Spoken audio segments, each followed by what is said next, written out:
भक्तजनहरू, के तपाईलाई थाहा छ केही घरहरू यस्ता हुन्छन् जहाँ माता लक्ष्मीले कहिल्यै प्रवेश गर्नुहुन्न? हो, केही साना साना गल्तीहरू यस्ता हुन्छन् जसले लक्ष्मीजीलाई घरबाट टाढा भगाउँछन् अनि जब उहाँले घर छोड्नुहुन्छ तब त्यहाँ दुःख, पीडा र दरिद्रताको छाया बस्न थाल्छ।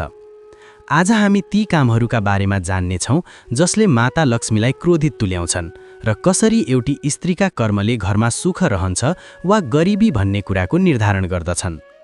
यो धेरै पुरानो समयको कुरा हो। एउटा सानो गाउँमा केही मात्र घरहरू थिए। चारैतिर खेतबारी, कच्ची बाटो र माटोको सुगन्ध थियो।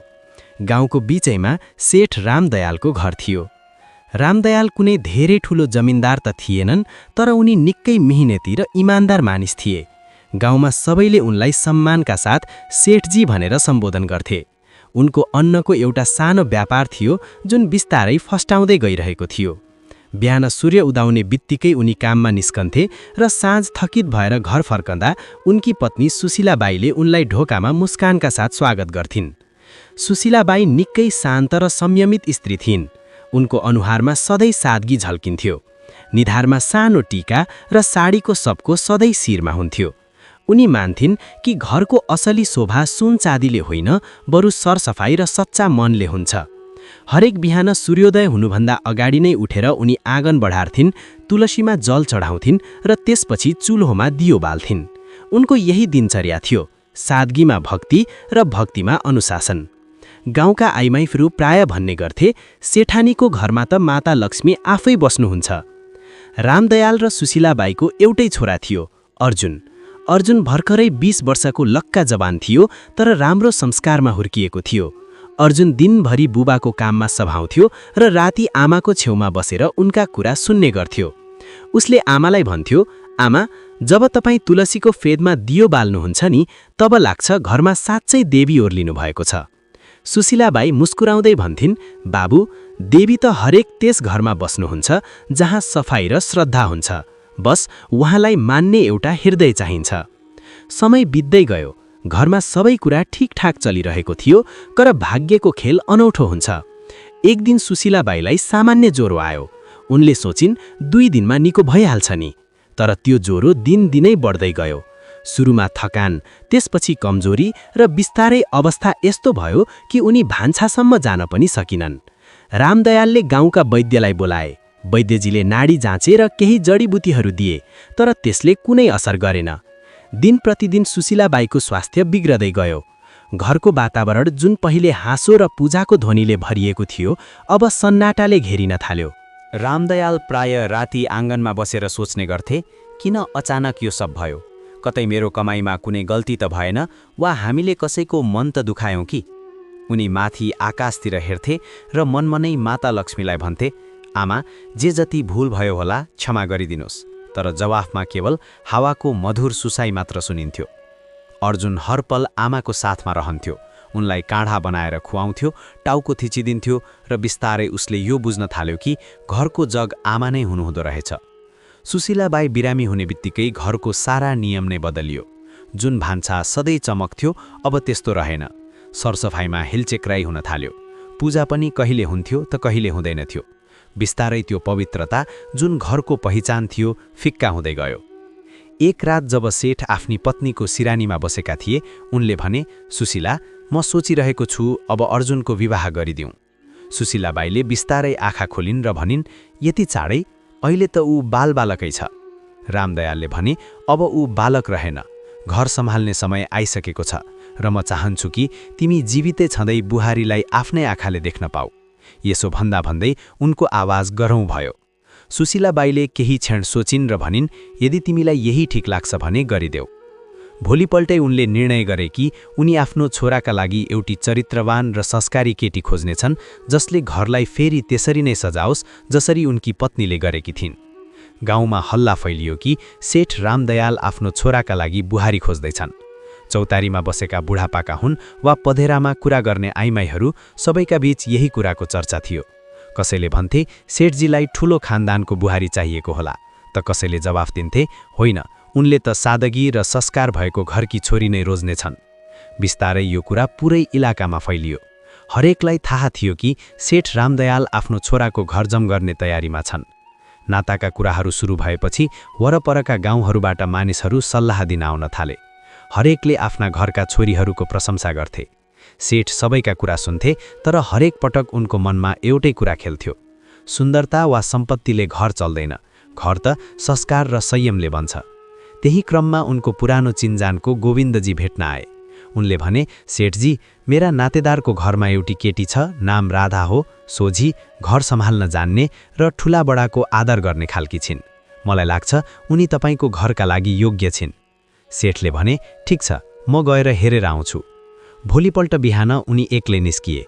पहिलेको जमानामा बुबा आफै गएर केटी हेर्ने चलन थियो। दिउँसोसम्ममा सेठ त्यो गाउँ पुगे जहाँ राधाको घर थियो। घर साधारण थियो, आँगन सफा र वातावरणमा सादगी थियो। राधाका बुबाले आदरका साथ स्वागत गरे। कुराकानीका क्रममा राधा पानी लिएर आइन्। शिर निहुआएकी, शान्त र संस्कारी। सेठले मनमनै यही हो त्यो केटी जसमा घर बसाउने समझ छ। त्यही दिन सेठले त्यही नाता पक्का गरिदिए र भने, अब शुभ साइत निकाल्नुहोस्, म मेरी बुहारी छिटै घर लैजानेछु। घर फर्केर उनले सुशीलाबाईलाई भने, मैले केटी हेरे, नाम राधा हो, स्वभाव धेरै राम्रो छ, अनुहारमा सादगी छ र आँखामा आदर झल्किन्छ। सुशीलाबाईले शान्त स्वरमा भनिन्, यदि तिम्रो मनलाई ठिक लागेको छ भने त्यही सही हो, केटी त्यही राम्रो जसले घरलाई आफ्नो ठानोस्। सेठले टाउको हल्लाए, मनलाई शान्ति मिल्यो, लाग्यो अब घर फेरि बस्नेछ। केही दिनमै लगन तय भयो, शुभ मुहुर्त जुर्यो र दुवै घरमा खुसीको लहर दौडियो। समय बित्यो र विवाहको दिन पनि आयो। सादगीका साथ तर पुरै रीतिरिवाजका साथ विवाह सम्पन्न भयो। राधा अब सेठ रामदयालको घरकी बुहारी बनिसकेकी थिइन्। विवाह भएको केही हप्ता बितिसकेको थियो। घरमा नयाँ चमक थियो। सबै कुरा फेरि जीवन्त भए जस्तो देखिन्थ्यो। राधा बिहानै उठ्थिन्, आँगनमा पानी छड्कन्थिन्, तुलसीलाई ढोक्थिन् र भान्सामा माता अन्नपूर्णाको प्रसाद तयार गर्थिन्। सुशीलाबाईको अनुहारमा शान्ति थियो। उनलाई लाग्थ्यो घरमा माता लक्ष्मी आफै आएर बास बस्नुभएको छ। तर दिन बित्दै जाँदा राधाका बानीहरू बदलिन थाले। उनी अब बिहान अबेरसम्म सुत्न थालिन् र केही दिनमै आँगन सफा गर्ने समय पनि बदलियो। पहिले सूर्योदय हुनुभन्दा अगाडि कुचोको आवाज आउँथ्यो, अब घाम निकै माथि चढिसक्दा पनि आँगनमा झरेका पातहरू त्यत्तिकै छरिएका हुन्थे। एक बिहान सुशीलाबाई तुलसीमा जल चढाउन निस्किँदा उनले कुचो कुनामा लडिरहेको देखिन् र राधा अहिलेसम्म उठेकी थिइनन्।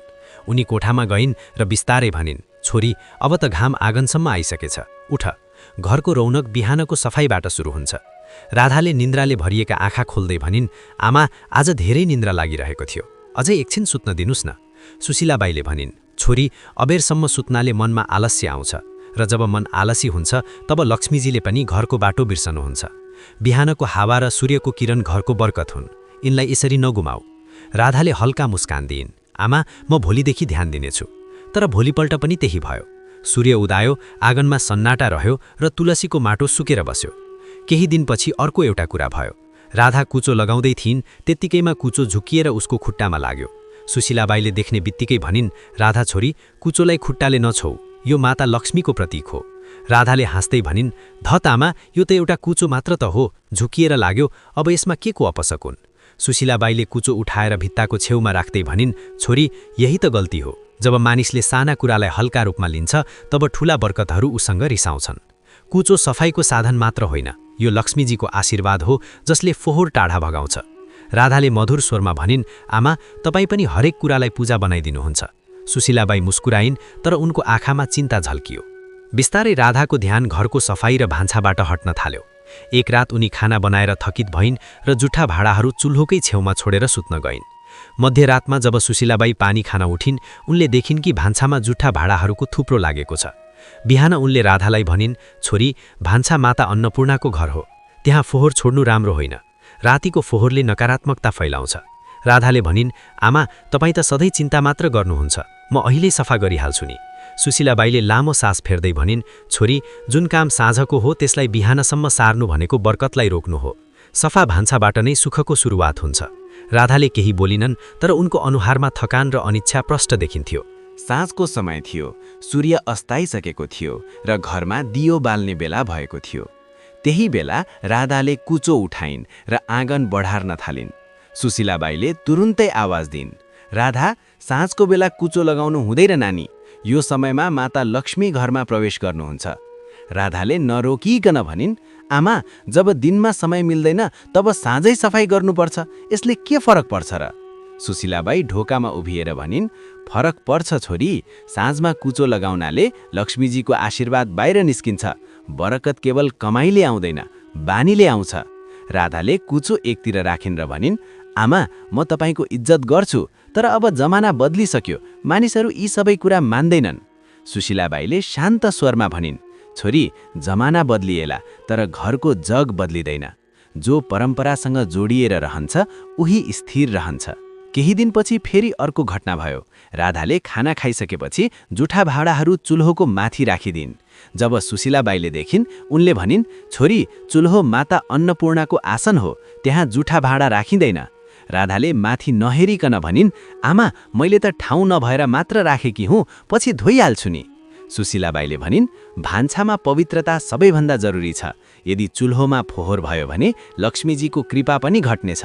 राधाले मुस्कुराउँदै भनिन्, आमा, हरेक कुरामा देवी खोज्न बन्द गर्नुहोस्, खाना त मैले बनाइदिएँ नि, अब एकछिनमा सबै सफा भइहाल्छ। सुशीलाबाईले कुनै जवाफ दिएनन्। उनको अनुहारमा निराशा थियो, तर मनमा अझै पनि आशा थियो कि सायद एक दिन राधाले यी कुराहरूको अर्थ बुझ्नेछिन्। बिस्तारै घरको वातावरण बदलिन थाल्यो। पहिले जहाँ बिहान पूजाको घण्टी बज्थ्यो, अब त्यहाँ सन्नाटा हुन्थ्यो।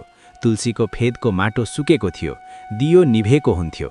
सुशीलाबाई अब पनि हरेक बिहान तुलसीको अगाडि उभिएर भन्थिन्, हे आमा, यो घरमा आफ्नो कृपा बनाइराख्नुहोस्, मेरी बुहारीलाई सही बुद्धि दिनुहोस्। तर घरको चमक बिस्तारै कम हुँदै गइरहेको थियो। सेठ रामदयाल अब चिन्तित हुन थालेका थिए। उनलाई लाग्थ्यो घरमा कुनै अदृश्य भारीपन फैलिएको छ। एक दिन उनले सुशीलाबाईलाई भने, लाग्छ माता लक्ष्मी रिसाउनु भएछ। सुशीलाबाईले चुपचाप टाउको झुक्याइन्। उनलाई थाहा थियो यो सब राधाको लापरवाहीपूर्ण बानीको नतिजा हो, तर उनी अझै पनि उनलाई गाली गर्न चाहदिनथिन्। उनको विश्वास थियो कि मायाले सम्झाउँदा राधा बदलिने छिन्। समय बित्दै गयो र घरको रौनक बिस्तारै माटोमा मिल्दै गयो।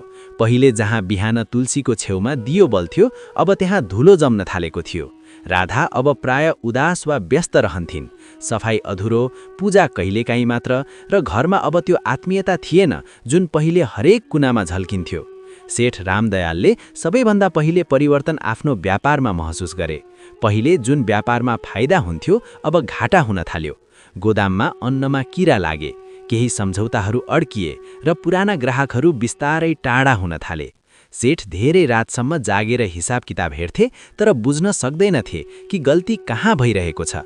एक साँझ उनले सुशीला दाईलाई भने, सुशीला, अनौठो कुरा छ, अब काममा मन लाग्दैन, मानौ बरकत कतै हरायो। सुशीलाबाईले मधुर स्वरमा भनिन्, बरकत तब हराउँछ जब घरको पवित्रता कम हुन थाल्छ। माता लक्ष्मी त्यहाँ टिक्नुहुन्न जहाँ फोहोर र लापरवाहीले घर बनाउँछ। सेठले लामो सास फेरे। तिमी भन्न चाहन्छौ कि? उनी अगाडि बोलेनन्, तर दुवैको नजर एउटै दिशामा पुग्यो, राधातिर। राधाले पनि यी सब देखिरहेकी थिइन्, तर उनलाई लाग्थ्यो कि यो समयको खेल मात्र हो। एक दिन जब सेठले रिसमा भने, हरेक काम उल्टो किन भइरहेको छ, तब राधाले भनिन्, बुवा, यी सब अन्धविश्वास हुन्, व्यापारमा उतार चढाव त भइरहन्छ नि। सेठले आँखा तरेर हेरे, तिमीले बुझ्दिनौ बुहारी, जब घरका आइमाईहरू रीतिरिवाज बिर्सन्छन् तब घरको बरकतले आफै बाटो बिर्सन्छ। त्यो दिनदेखि वातावरण अझ भारी भयो। घरमा सानातिना सामानहरू फुट्न थाले। राधाले ध्यान दिन छोडिसकेकी थिइन्। कुचो त्यही कुनामा लडिरहन्थ्यो। भान्सामा भाँडाहरू कहिल्यै सफा हुँदैनथे। सुशीलाबाई अब प्राय चुपचाप रहन थालिन्। उनी हरेक साँझ तुलसीको फेदमा बसेर मनमनै भन्थिन्, हे आमा, अब तपाईँ नै केही गर्नुहोस्। एक रात जोडले हावा चल्यो र आँगनमा राखिएको दियो निभ्यो। त्यही पल गोदामबाट खबर आयो, सेठजी, आगो लाग्यो। सेठ दौडिए, तर धेरै ढिलो भइसकेको थियो। गोदामको आधा अन्न जलिसकेको थियो। गाउँलेहरू भन्थे, यस्तो त पहिले कहिल्यै भएको थिएन। रामदयाल त्यहीँ थुचुक्क बसे। निधारमा हात राखेर भने, लाग्छ माता लक्ष्मीले साँच्चै मुख फर्काउनु भयो। घर फर्कदा उनको आँखामा आँसु थियो। त्यो रात घरमा कोही बोलेन। सेठको मनमा पहिलो पटक यो आभास भयो, अब यदि केही बदलिन भने यो घरको खुसी कहिल्यै फिर्ता आउने छैन। सेठको मिहिनेत, नाम र इज्जत सब एकैसाथ डुब्यो। घरको वातावरण पनि अब बदलिसकेको थियो। सेठ रामदयाल दिनरात चिन्तामा डुबिरहन्थे।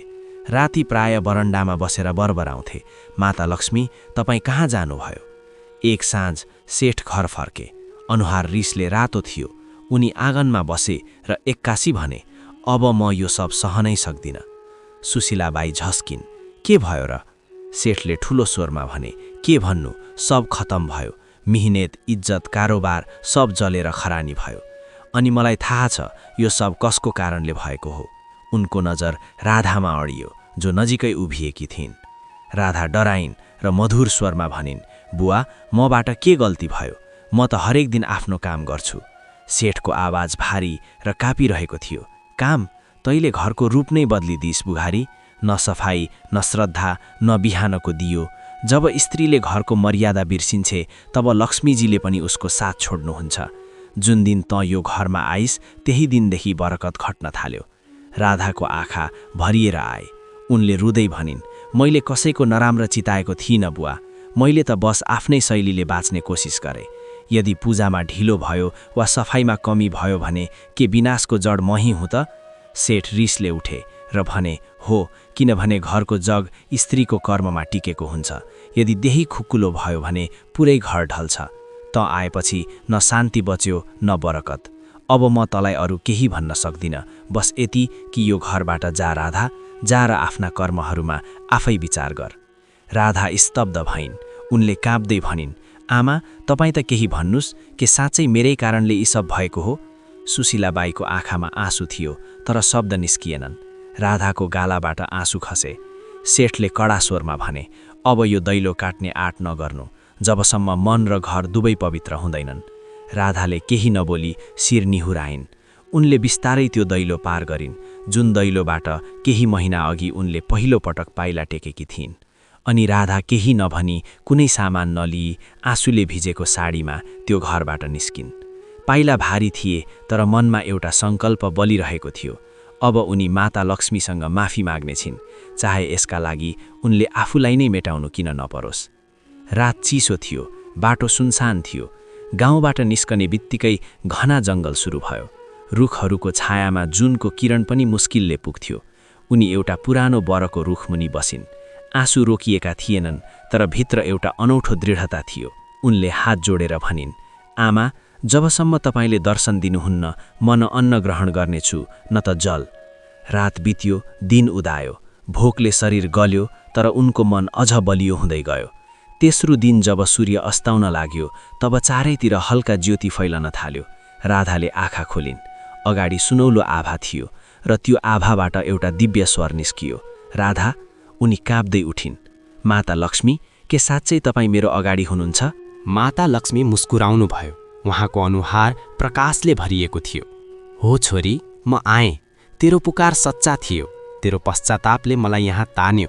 तर भन्, त किन दुखी छेस? राधा भुइँमा ढोगिन्। आँसु भरिएको स्वरमा भनिन्, आमा, मबाट ठूलो गल्ती भयो। मैले तपाईँका परम्पराहरूलाई व्यवस्था गरेँ, सासुआमाका कुराहरूलाई पुरानो मान्यता ठाने र अब मेरै कारण सब नष्ट भयो। कृपया बताइदिनुस् आमा, आखिर मैले कुन कुन भूल गरेँ? माता लक्ष्मीको स्वर मधुर तर गम्भीर थियो। छोरी सुन, जब कुनै स्त्रीले यी गल्तीहरू गर्दछे तब म स्वयं त्यो घरबाट टाढा जान्छु।